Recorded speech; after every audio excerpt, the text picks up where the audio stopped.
Pizza. This meeting is being recorded. So there you have it. So this will be on my website when we're done. If you if anybody wants to watch it or whatever. Okay. And I never know who's going to show up. It could just be the two of us, or there could be a ton of people.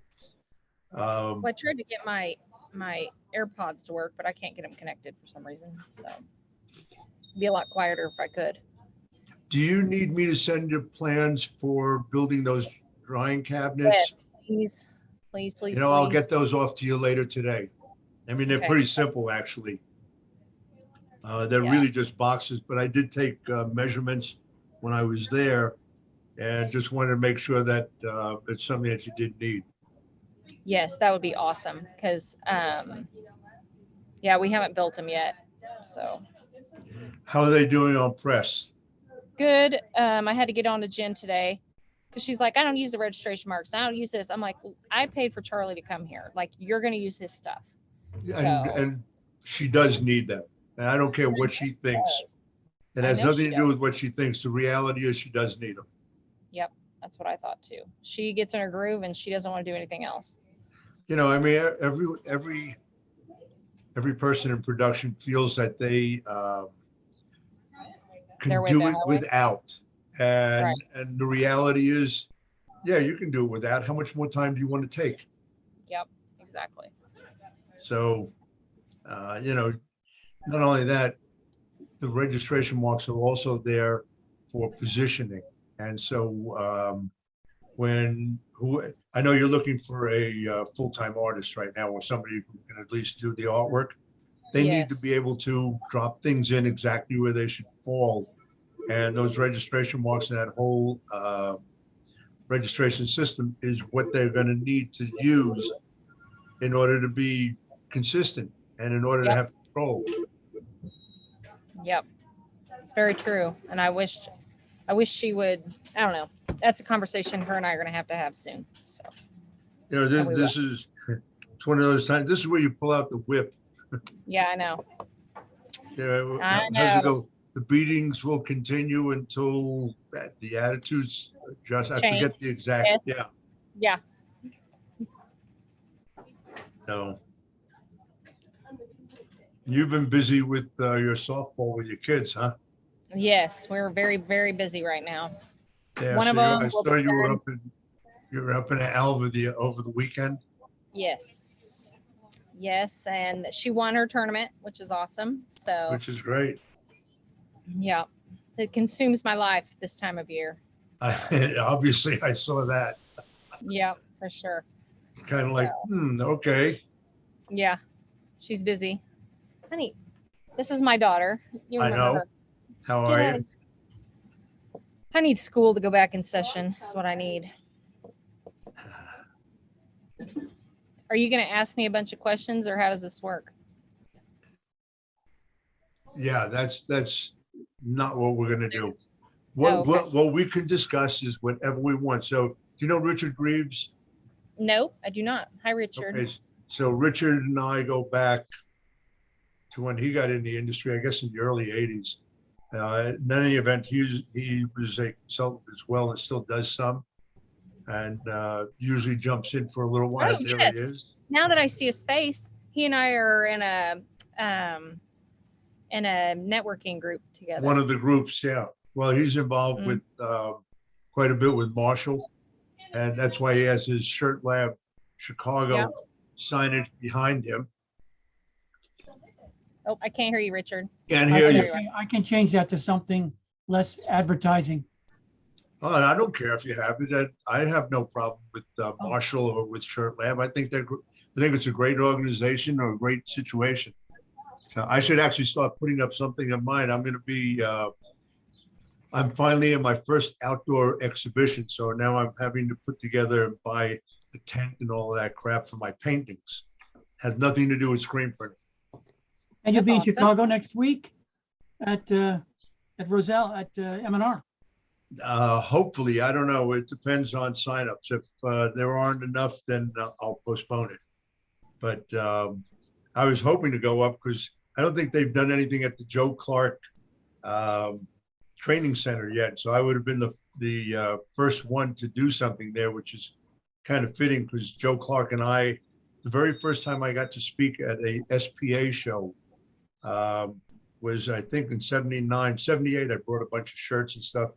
And so they asked if I would speak in 79, and it would be myself and Joe Clark on two opposing views on how to print a T-shirt, which was always interesting since he definitely had a different view than I did. Of course, he wasn't really a printer. He was more of a technician. And so his view was to print on contact, which in 1979 was not the best idea since screen tension didn't exist at that time. So my view was, yeah, it all sounds really good until you actually do it. You have to start scrubbing your screens. And it was before the day of the flash unit. So there was no such thing as, oh, we'll just dry in between. It was like, no, everything was wet on wet. Anyway, Joe and I became pretty good friends after that. Not that we were enemies prior to it. That was my. I did seminars like that with him where we took opposing views, and then kind of in the middle we'd switch, which was part of the trick. We did that at a lot of Midwest sign and screen supply open houses. Well, and of course I did my open houses. And matter of fact, Brandi, so Richard and I go back quite a ways, as I mentioned, and we definitely, I don't think we've ever clashed for the most part, but we definitely have some different views on a few things, but not that many, really. I think it's just one of those things from years ago. Everybody wanted to be an individual, and so we all had our little bits and pieces. But Richard was very wrapped up with roller frames, as was I, back in those days. And we were zealous. That was the game in town. You had a choice: wooden frame or a retentionable screen. Period. And today, obviously, there are more choices, which are a lot less taxing on a company. But we were evangelists for higher attention because we could. Well, still the biggest issue with roller frames to me, much as I love them, is so few companies actually do the maintenance work. And, if you're going to do it, then do it. But too many of them don't. They buy them, they spend the money on them, and then they sit in the side, and they're as good as any junk rigid frame, which is unfortunate. So actually, I've become more of an advocate of the Sherlock Easy frames, only because they go to a high tension and hold up there for quite some time, and are a quick changeover, and there is no maintenance on them. And as long as you're not going to do maintenance, you may as well have something that starts out very high. But who knows? Everybody has their views, and that seems to be mine right now, until somebody comes up with something else. Don't know if they will. So you're going to be speaking in Chicago. Brandi, you're not going up to, are you going to Chicago for the Shirt Lab? When is it? Middle of July. You have the dates, Richard? I should, but I think it's July 12th through the 14th. But there's ahead of time thing, so it's in that weekend. I have it right here. I think it's a week later. I know I'm doing the outdoor show, and then it's right after that. So I think it's like, I can pull it up. 21st to the 23rd. That's my hotel. So I'm sure that it's the 22nd of July. I was thinking of your show in Chicago, Charlie. That's I've got it. It's you know what? Maybe I'm thinking of ASI. It's the same time as ASI Chicago. I got it now. Now it's printed out fine, but this they wouldn't Okay. School ninja report. 22nd. Okay, yeah, and Ask. the ASI show is in Chicago at that same time. So that you can jump from one to the other. Brandi, you're doing ASI work? Yes. You know, good excuse to go to Chicago. Of course, Chicago in July, not exactly the coolest place, but then again, it's neither are you where you are, so it doesn't really matter. No.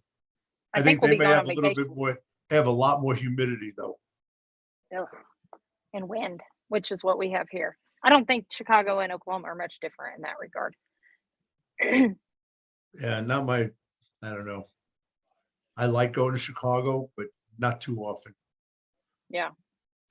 So you got started in this industry because of your donut shop being sold. Mm-hmm. And then Yeah, we had a donut shop, and we were kind of tired of the hours of that.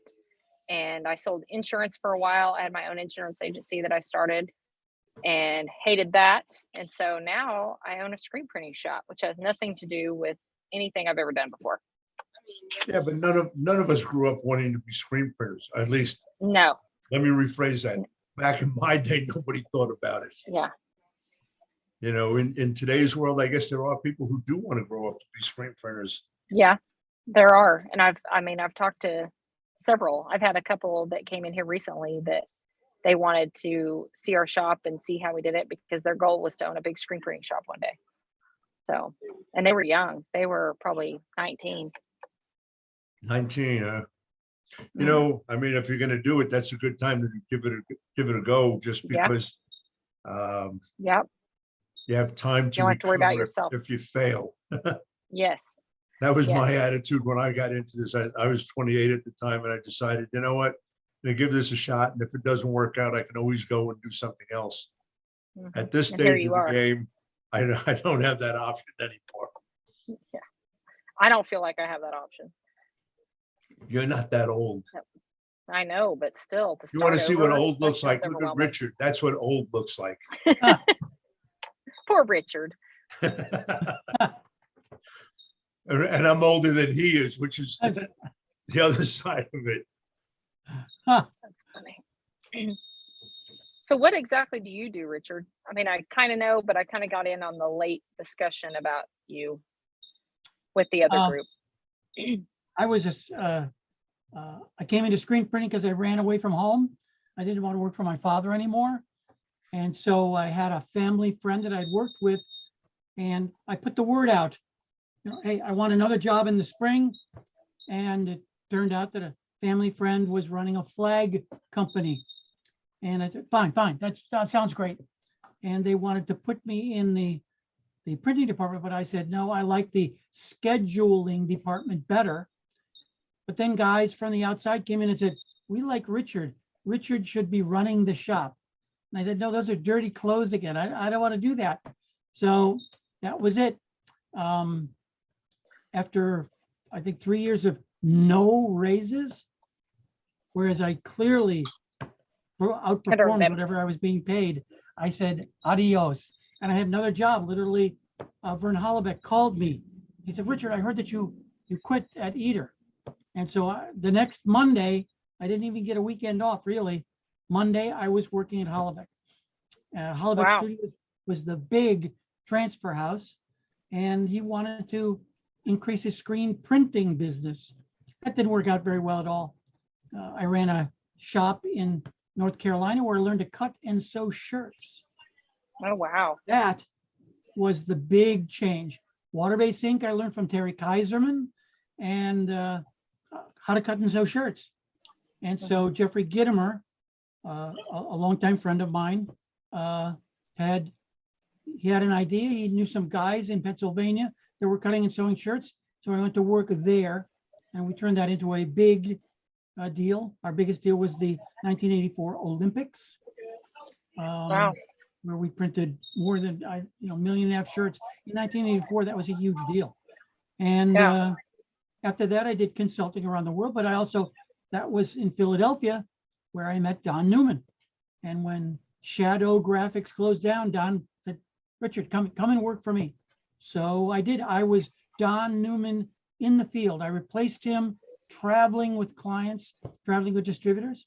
After that, I did consulting. Then I worked for Lawson Screen Products. And then I went to work for Ulano, where I was the product manager for 5 years until I didn't take my blood pressure medicine and I had a stroke. And after 4 months, Al Gersha said, I got nothing for you, Rich. So no job. So I moved back to Detroit where I have an old girlfriend. And that's where I've been the last 12 years. I've done more consulting overseas in the last 12 years than anything in the United States. So people overseas like me, but nobody in the United States seems to be hungry like they were in I the know. 80s for help. So they Yeah. got YouTube now. So as you can see, Richard just can't seem to hold on to a job. He goes from one to the next, to the next. He can't seem to settle down into one place. People Yeah. probably say the same about me. You know, what's interesting with consulting, going back quite a ways, there was a great demand. And of course, I've got an article from way back where they did a whole thing on screen printing consultants. And it was appalling what some of the people were charging. Were they really consultants? Actually, they really weren't consultants. What they were was unemployed screen printers, and in between jobs, they would call themselves a consultant. And so they kind of made things a little bit stupid for some of us, but because their pricing was so low that it was like, really, you're a consultant? I paid my people more than what you make. But there was a great demand, and part of it was there weren't really any schools for the most part or any other training areas. The shows were it, and the number of shows that were done a year were, well, kind of similar to what it is now. But prior to the pandemic, there were probably 15 shows a year in this country. And so things were quite different. But in today's world, I think the demands on a consultant are a lot stronger, which is good. Those who do want it, usually have a pretty good idea of what they'd like to get out of it or where they feel they have their issues up to a certain point. But nobody has ever liked training their employees. I've Thanks. never known any shop. So, I'm limited in who I've actually known. Correct me, Charlie. But I don't know anybody that trained like the shops that I ran, especially the shop I ran with Duke Dalton Imprints down in Hickory, North Carolina. We literally set up a school and then opened up the school to other people. Yeah. Charlie's Because going to say as long as we're teaching our own processes. people, we had 12 automatic presses in 1984. That was what made us a big deal. In 84, that was a lot. We needed bodies. So Well, interesting how things have changed. Well, now you have pretty much everyone has some kind of school. I'm not sure if some of them are as wonderful as they claim to be, but I think sometimes being at something for too long kind of twists you a bit. You expect certain things, and then you go through and hear what they're offering. It's like, really, this is what you have to offer? Okay.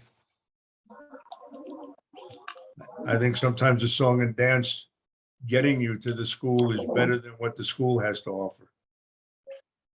But I guess I'm biased. Maybe that's what it is. even in big shops that are exploding in Asia, like in Bangladesh, the company that I worked with in Bangladesh literally have 7 different locations. The building we really worked on, they're putting in 20 rock oval machines. It's a football field under one roof. Yes, as fast as rock can put them in, we are installing equipment, and they're going to do a school, but not really. Now, I mean, I've worked in Bangladesh and Sri Lanka and stuff. What's interesting over there, mostly the companies that are there are not run by the owner. They're run by a managing director. So I went over there and was showing them how they could improve their productivity very quickly. You know how many of them took advantage of it? None. And so I was talking to the guy that I was with who is a supplier, and I said, I don't understand. He said, well, here's the thing. If they improve that much, the owner will notice it and then ask why they didn't do it sooner. And so rather than rocking the boat, they just leave things as they are. The owner's happy because he's making money and he's not over there. And so they just don't make changes, which I think is absurd. But then again, that's my view. And unless you can speak to an owner or, you know, somehow get to the owner, nobody makes any adjustments there. And even the classes that they have, and the things that they offer, interesting. And of course, they do a lot of table printing, which is something we don't do in this country, which I loved. I was brought up on a table. But those inks are holding them back. Huh? The solvent-based inks where you're hitting 5 or 6 times to get opacity, that was the big problem that I stumbled into. Changing to a different ink was the big hurdle.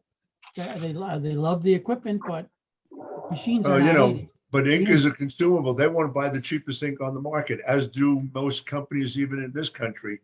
And it's like the cheapest may not be the cheapest. Your upfront cost may be less, but your overall cost may be that much greater because of the opacity range, the handling of the ink, you know, curing, etc. They don't care. Over there, they don't have a problem with it. They just keep on putting layer upon layer down. Here, you know, everybody wants to know what the difference is between that $60 a gallon white and $120 a gallon white. And is it really just $60? And the answer is no. You know, the cost of the ink is a minor factor compared to downtime or production speeds that have to be reduced because of ink that's just too heavy to deal with or too deal with. Just doesn't have the opacity that's necessary.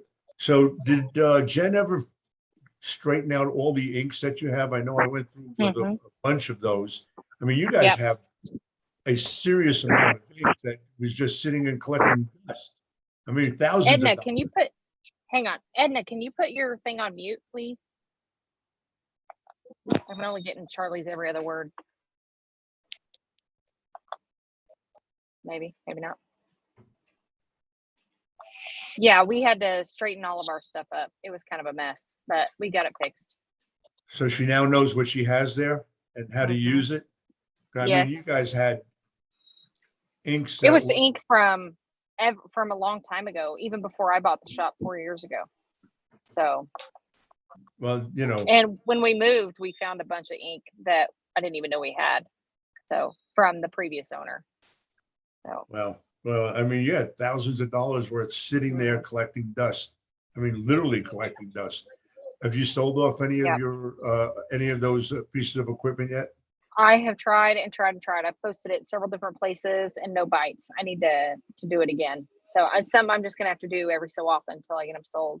You do. So. You know, it's one of those things you have to hammer away at it. It's just a matter of somebody saying, "Oh my God, I really need that now." Yeah. What are you trying to get rid of? Some flashes. What else? You have flash units. You have an exposing unit from M&R. Yep. Let me pull my file. It's a small metal halide lamp for a manual screen. Okay. Flash units are for rock automatics. And we have a rolling cutter. We have a bunch of 20 by 24 screens, which I think that I figured out a home for them.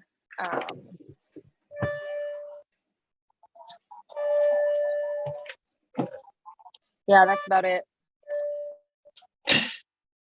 The main things are the rock flashes that I need to get rid of. What are they? Evos? Yes. Mhm. No. They're the Eco. I said the wrong thing. Yeah, Evo is the Eco press. 14400 XL flash. Yeah, they're in great shape. Yeah, Okay. they are. And then, yeah, the old exposing unit, and then a rolling cutter that I have for heat press stuff. Yeah, it's a So, good, and if you it's a know of good, anyone, it's a good size rolling cutter as well. Not Mhm. tiny one. yeah, it's similar to the GS24. So, And you Anyway. sold off your printer, the Epson. Oh, nope. I do have one of those. I have the Epson. Where's it at?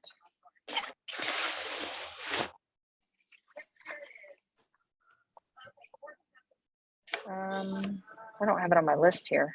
I don't know why. Huh. It's not even on my.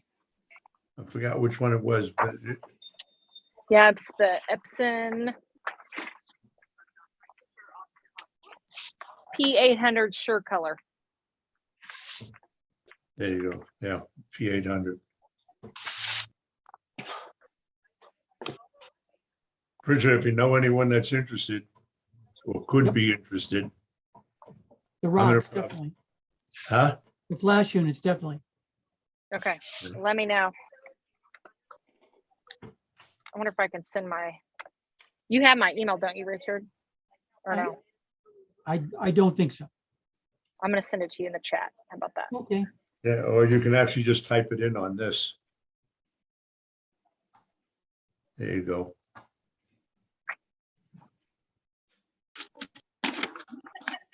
And there it is.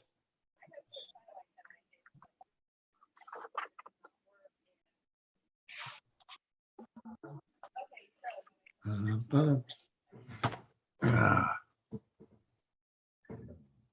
Oh, not a whole lot going on. So I was in touch with some people who went to FESPA and said the first and last day was slow. The two in between were really good. It was predominantly from the screen print side, equipment manufacturers, no ink companies, Really? screen printing in general, minute. Just crazy. But if you think about it, COVID kind of did a surge too, a little bit. So that may have deterred some people. Yeah. Yeah. Well, Where was that at? That was in Berlin. Berlin. And I didn't know Berlin, it yeah. was, I don't think COVID really affected them for the most part. They're over it as far as Like the rest of us. having issues for the most part. FESPA was Federation of European Screen Printing Associations. The weakest part of the show, not only them, but with a lot of the shows now, is the screen print part. They all seem to have Digitized. anything to do with textiles was done digitally, and which is easy to figure out. That's where the money is. Digital companies that are taking all the massive booths for the most part, other than companies like M&R and MHM, Rock. But outside of that, it's all digital. And the bulk of the show is, and everything around the show is all geared to the digital world. And it's going to be interesting to see how Las Vegas turns out this year, whether they have much in the way of screen print or not. It used to be fairly big. Don't know what this year's show will be like. I have a feeling, I know they have that Printing United now has a division just for textile printing. So we'll see how that comes together. It's called the red-headed stepchild. Yes, it is totally the stepchild. As a matter of fact, nobody wants to claim us. Oh, well. time. You know, what's interesting is I think the digital world makes up maybe 5% of this industry. We still make up the bulk of it, but we're not the ones who are putting a lot of money out there, and so we don't get catered to. Kind of interesting. But I guess if you're a show director, you follow the money, which makes Yep. a lot of sense. Yeah. Oh, well. You're going to be at the show, Richard? Oh, yes. Brandi, you going to do any of those shows? Are you talking about Print United? Is that the one? Yeah. Yeah, we talked about it. I have hotels booked. We'll just have to see. I need to check sports schedules, of course. I have 3 young, busy kids, so we'll just have Well, to the see. thing- My plan that- is yes, I'll be in Fort Worth for sure, but Print United, I'd really like to go to. Fort Worth is always a good show. Even through COVID, it was Mhm. pretty good Yeah. considering. It Mhm. wasn't as good as what it always was, but then again, none of the shows are. And so that's kind of normal.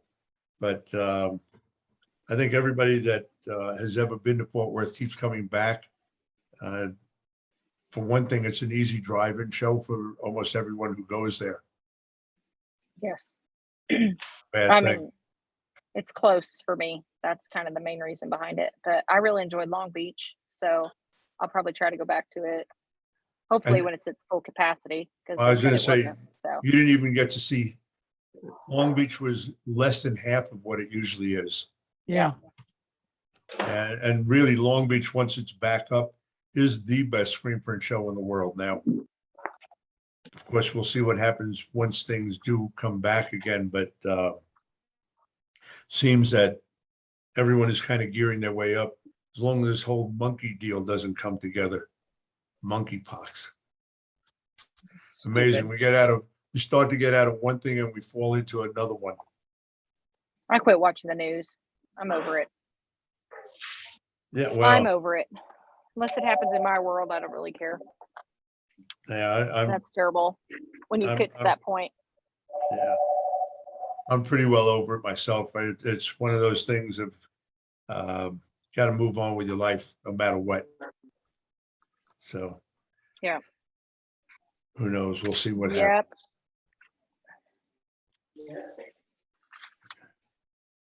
And it's still got a volume on.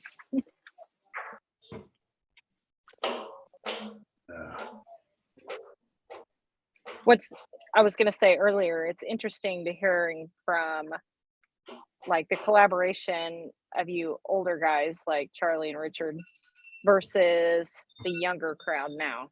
I mean, there's some collaboration, but when you talk to certain people at trade shows, you know, when I went with rock and was, you know, talking to people representing rock, you know, everybody's like, well, I do it this way and that's the only way I'm going to do it. And I do it because it's the best and I want to do it. And I mean, I feel like it's kind of clipping their wings a little bit as far as learning and growing. And I feel like you guys understand that. And I'm sure Charlie, Richard, both you've learned from other people, right? Oh, yeah. Oh, we steal all the time. Every time we do a Yeah. consulting job, we steal something that Yeah. somebody may be doing that made a lot more sense to Yeah. us. I mean, I know I had some high school leadership kids in here this morning and they wanted to see a tour of the shop and kind of what we do and how we do it because they'd never been to a screen printing shop. And, you know, after talking to them, I was like, you know, I felt like I knew stuff. But then when Charlie comes, anyway, I'm like, I don't know squat about anything. I told him I only know about 1% of what of the industry. So, you know, I've been doing this for 4 years and I feel like some days I don't know crap about anything. Yeah, I probably don't really. But you know, the difference is back when I started and not too long after Richard started, this industry was really in its infancy. I mean, you know, when I got into this, the smallest division in screen printing was the textile division. We were the total bastard child. No one even knew that we existed. Matter of fact, when we had our division meeting, we actually carried it into the evening because we were all desperate to find out what everybody else was doing. And there was obviously no communication. there was one show a year, and that was it. It was the SPA show. And so everything that you did and everything that you pursued was based on chatting with other people and a lot of experimenting. I mean, it was not unusual to go in and just to play and to see if you could develop a particular technique, procedure. And sometimes you did without even thinking about it. I mean, I got into this doing bootleg rock and roll shirts, and so I had to learn how to print a black shirt. I didn't know that there was any issue in doing that until I got to my first show, and everyone was kind of wondering how I did what I did because they couldn't figure out how to do it. And I think an art background helped on that. But, you know, as time went on, the inks got better, the screens got better, the understanding of the process became more apparent to some of us. And then, you know, just from doing consulting work, going into a shop and seeing something and something was doing was like, wow, what a great idea. I'll steal that.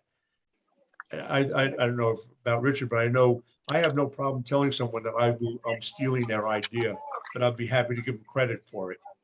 You know, I don't want someone to think that I came up with all of these things all on my own. And part of it is also just from going into shops and seeing the same problem again and again and again, and figuring out how do you eliminate it, how do you diminish it, which I think is part of the whole thing. I think the big difference in today's world is you have a lot of young people jumping in, and they don't understand that there was a history back there. You know, they never looked into that.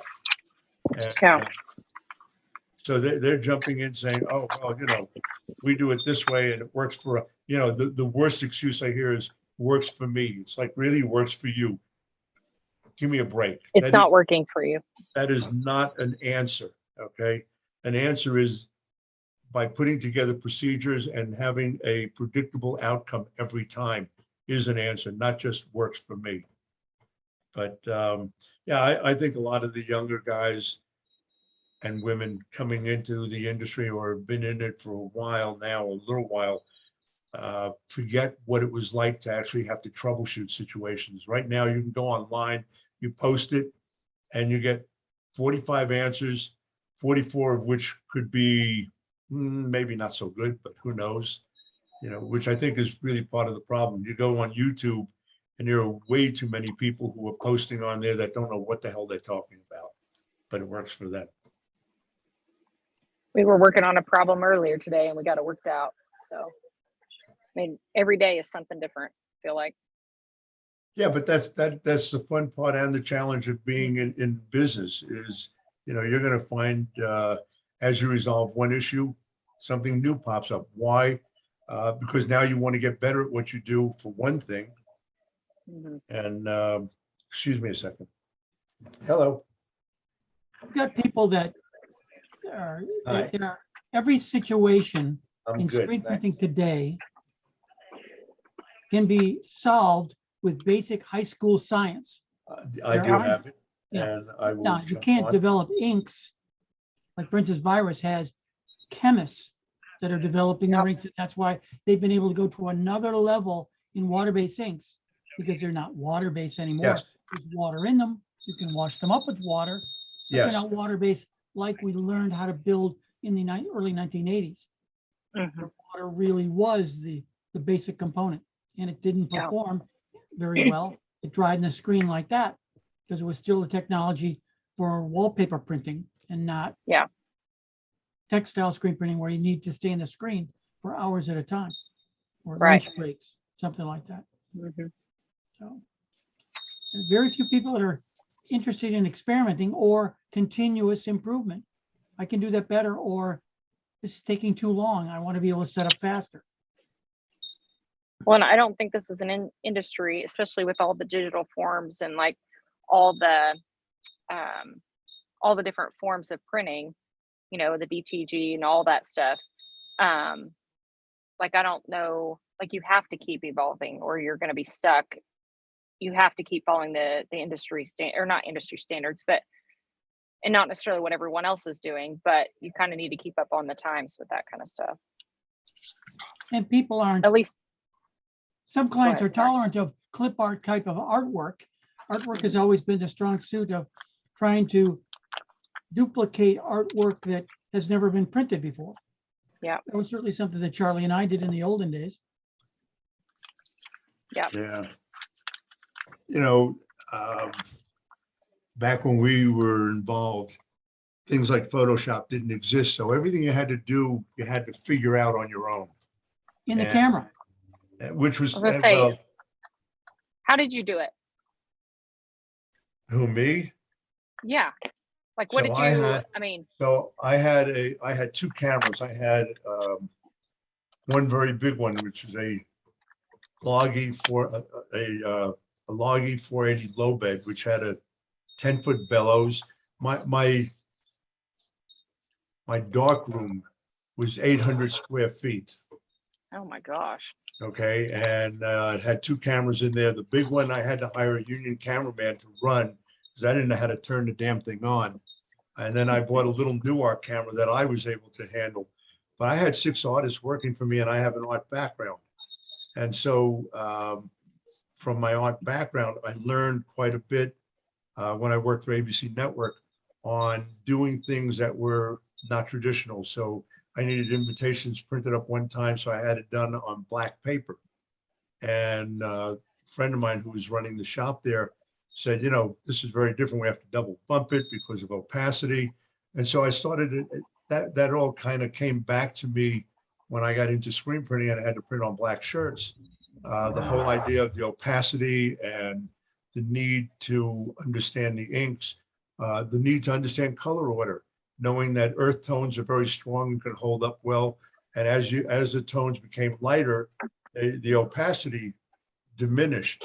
And so back in those days, we printed white last, not first, because there was no such thing as an underlay and there was no such thing as a flash unit. But a huge amount of it had to do with the artwork. And one of the things we developed in my shop was color on color on color, which gave you secondary and tertiary, but also bumped up the whole opacity. And in today's world, the answer for everything is flash it. And it's like, really? You know, you end up with a bulletproof shirt. It looks good. But I think the flash is relied on too heavily. I don't think artists themselves understand the printing process. And which is an unfortunate thing. I mean, how do you design for something that you don't understand? So to me,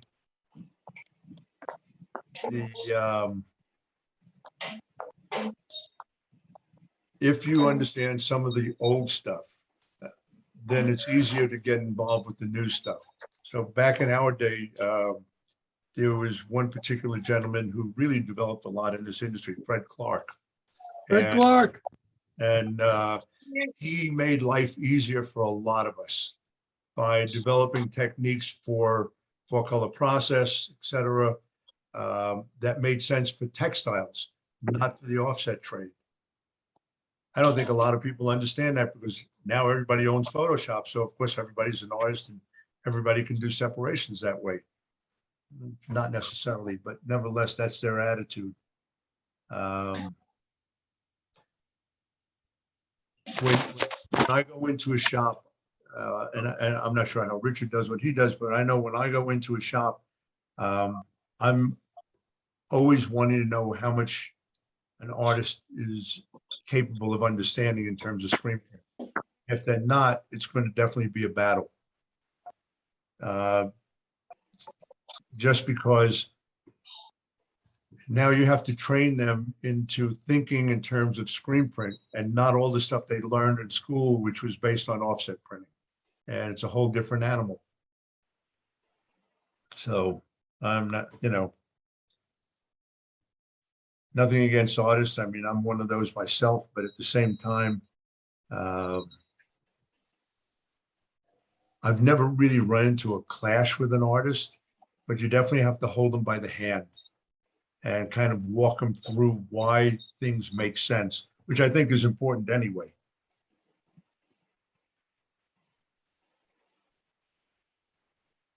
I was lucky in that I got to work with creative artists and they didn't like it that, of course, I kept explaining to them that we're not doing an album cover that's 12 inches by 12 inches with hard, sharp lines, that when we print on the t-shirt is the canvas. It is the background of what you're doing.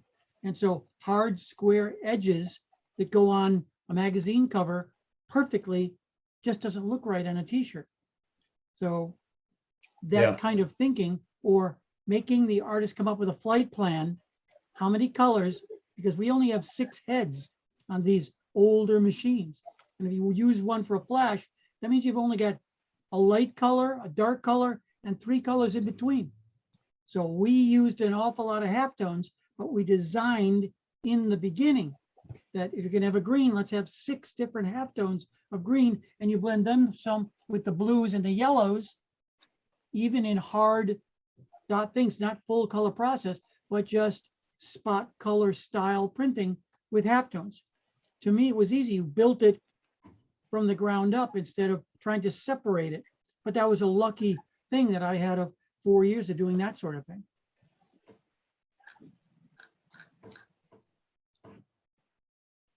Yeah, well, times are different, and without a doubt,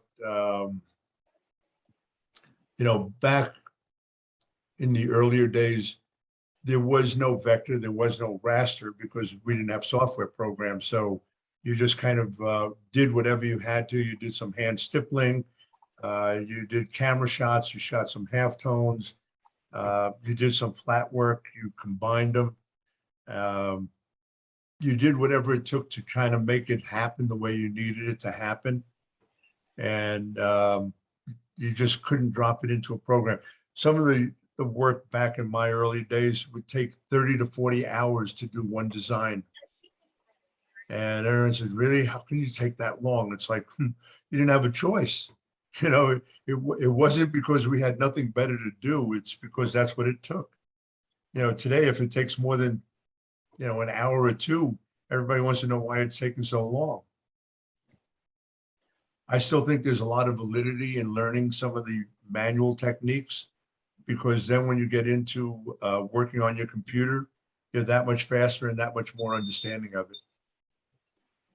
it. Once you do get an artist full time, probably not a bad idea to have them watch the first couple of jobs come together on press and ask questions like, you think you could have done this any differently so that it would be more production friendly? That's really what we're looking for in an artist, is someone who can do not only the separations, but do them so that it's a production friendly set of separations.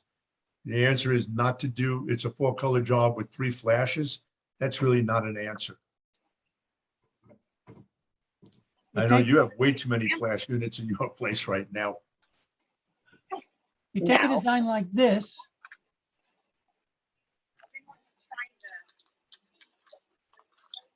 and it would start out, the artist would have the idea and sketch a black outline. We'd change the outline, and then she would ink it. I say she because it was a she. Then we take that to the camera and photograph that, and now we had the black outline. Then we would take that and screen print that outline onto a piece of board, and then she would color it in. Yeah. We would hand paint inside the black outline because we needed a black outline. And when you take a black outline like this and you send it to a full color process separator, what you get is black beads. You get black little dots, and you need black solid lines. So you take a picture of a 1920s Ford Model T, and it's a black outline drawing with lots of colors inside it, which most screen printing and most cartoon style artwork, it has a black outline around it. And so then we would have her paint it. We'd have the full color process separation, and we would have a black outline positive that could sandwich it all together later on. Then we'd have to send it off to Fred Clark, because it would take her easily 20 or 30 hours to paint it up, make sure everything looked correct, and colors that were easy to separate. Not a lot of complication, but thinking about what the camera was going to do to separate it in advance. These are still lessons that everybody should be thinking about, choosing their palette. Fred Clark wrote a great small article called The Controlled Palette, describing, you should do that. He also started, he was lucky for us that he started out in the greeting card industry. He was still doing greeting cards when he worked with me. And the greeting card industry was kind of like what we were doing, not like magazine covers, so to speak. My background was magazines and then corporate graphics. But my biggest problem, I never really learned how to master any of these software programs, because after training Dane, anytime I needed anything, I just called him up and I got it. It was like, oh, this is easier than even learning how to do Photoshop and Illustrator. Although I know how to manipulate my way through getting a job done, can't create in it. Just doesn't work for me. But I send my separations to Scott Prester. well, there you go. Yeah, I mean, the bad thing about being an old timer is learning some of the new tricks. We're like, nah, I'm not going to learn that trick. Sorry. I understand it. I can certainly stand behind somebody and direct them, but I'm not going to hit that mouse and do anything with it. Oh, well. My background is in agriculture, farming and ranching. So I am really off grid with you guys. Yeah, but you know what? At least you got the outdoors. We had to stay indoors. My shop in New York in the summer was on the 5th floor. There was no overhead door to open. And New York in the summer gets pretty warm. Matter of fact, Oh, I bet. probably the biggest job we did in one shot was when we had the major blackout in New York. So we did Where Were You When the Lights Went Out shirts. And I'll bet we must have done 20,000 of those. Oh my gosh. I mean, my guys sold on every street corner that you can think of in New York and Brooklyn and so on. But that was part of the deal back then. The only good thing out of it, you never got fat. We printed on print tables. We sweat so much that you never had the chance to get fat. But in the book that I'm almost done with, I have photos from my old factory. And some of them are kind of funny, I think. But we'll see what other people think about it. And Well, Charlie, your dark room was 800 square feet. My apartment in Brooklyn, in Fort Greene, 2 miles to the east, or to the west, I'm sorry, was 888 square feet. So my dark room had 2 cameras, had an automatic processor. I had trays each tray was big enough to take a bath in. So we could do a 30 by 40 sheet of film. And not that we ever did, because I didn't need that. But, dark rooms were part of the situation. And you had to have them, because how else did you run your camera? We did. I know we also had a PMT processor that I used for my little camera, but really the big one, we were using all litho film and doing hard dots, which, nobody knows what that means for the most part. But, we would do a negative and then a positive, so we would have a hard dot positive. There was a different ball game. But when I did do work for someone else, my biggest client was in London, and we would design and separate. And in the 70s, we charged them $1,000 a design, guaranteed that they could shoot the screens and it would print perfectly, or else they didn't have to pay.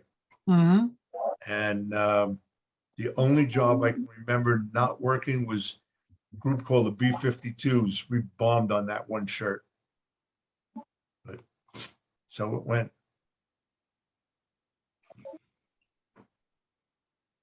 Anyway, I'm waiting for my doctor to get on my other computer. I need to chat with him about my arthritis, which has acted up lately.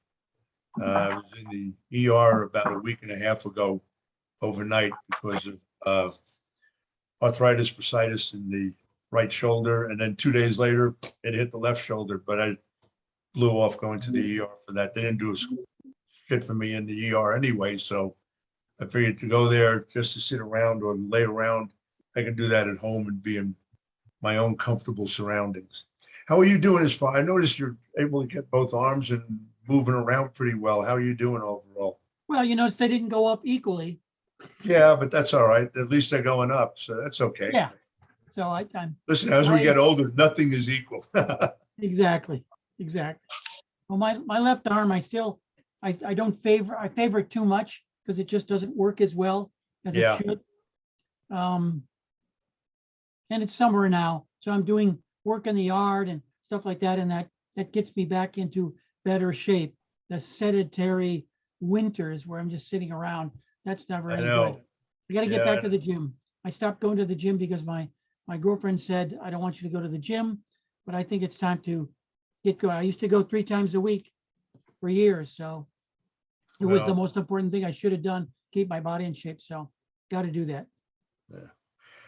I think I'm going to close this down as soon as Brandi gets back, because this way I can jump on with my doctor whenever he Okay. decides to get on, which he was supposed to already be on. But, welcome to the world of doctors. Their time is very valuable. Our time is not. Right. Hey, Charlie and Richard. Huh. Hey, I just wanted to say this was a great blast from the past. I've met both of you guys a number of times years ago. I've been doing this for 39 years, and that was really fun listening to you guys. Oh, I'm sorry you didn't have video on. I mean, your image on so we can see who you look like. I'm terrible with names, so can't. But at the same time, it was nice having you on. Hey, thanks, you guys. Have a good day. And you, Bye. thanks so much.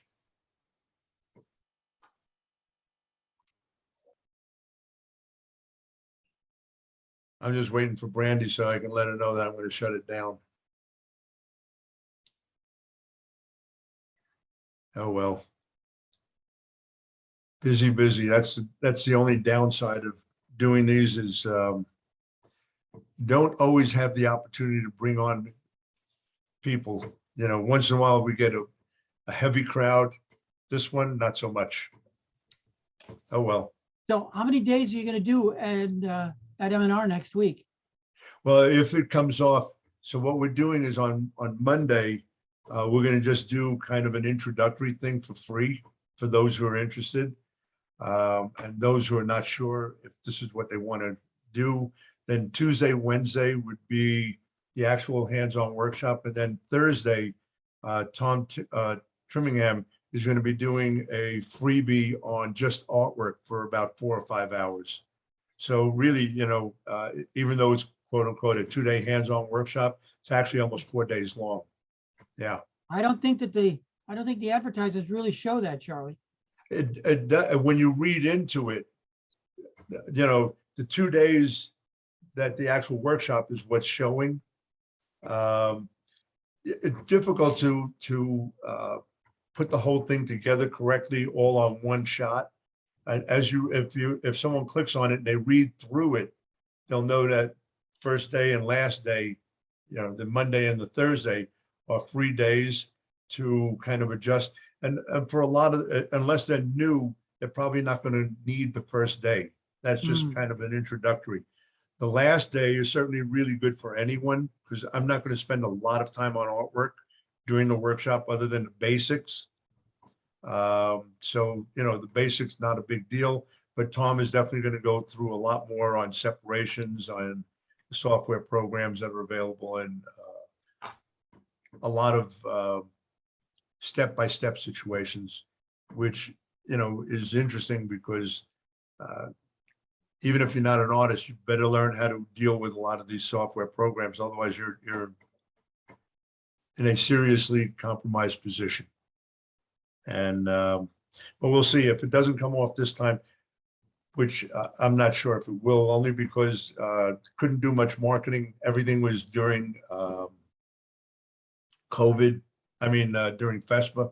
So Ah, that made an issue. I'm going to be jumping off. I had to jump onto this thing with my doctor. okay. Goodbye, Brandy. So we'll take it from there. Richard, Thanks, Charlie. I'll See you in see 2 you again weeks. next week or when, 2 weeks. Have a good one.